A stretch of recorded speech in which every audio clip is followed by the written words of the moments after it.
Aujourd'hui, la psychiatrie est sollicitée pour répondre de plus en plus à des questions complexes, de plus en plus complexes, sur la récidive, sur l'ordre public, sur la dangerosité, mais aussi sur la prédictivité. Dans des espaces de plus en plus singuliers, tels que les unités de malades difficiles, les unités d'hospitalisation spécialement aménagées, mais aussi en USIP, en unité de soins intensifs et psychiatriques. Nous allons aborder plusieurs thématiques de psychiatrie légale au congrès de l'encéphale, en fixant nos missions, en nous formant.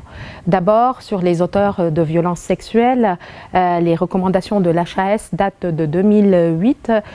Une audition publique en juin de cette année a revu les recommandations, notamment en matière de prise en charge, et prise en charge pas que chimiothérapeutique, mais aussi psychothérapeutique. Une session sera réservée sur les soins non consentis. Quel est l'intérêt du patient? Comment le soigner et l'enfermer? Les psychiatres sont souvent taxés de liberticides, mais en même temps, ils sont les garants de protéger des patients vulnérables.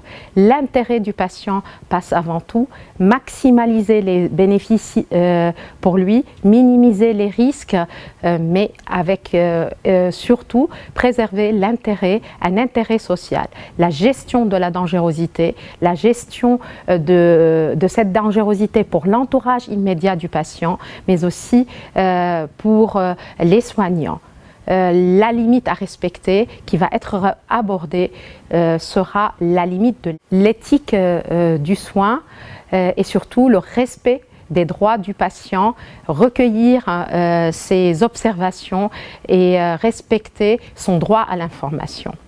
Une autre session sera une ambiance Minority Report. Comment en 2054 on peut penser le futur, on peut penser prédire les crimes et les limiter. C'est l'apport des neurosciences qui rentrent de plus en plus dans le champ de la psychiatrie, mais surtout dans la psychiatrie légale.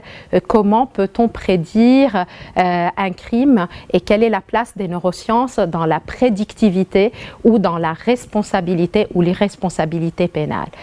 Le congrès de l'encéphale donne un espace assez important pour cette psychiatrie légale qui devient incontournable.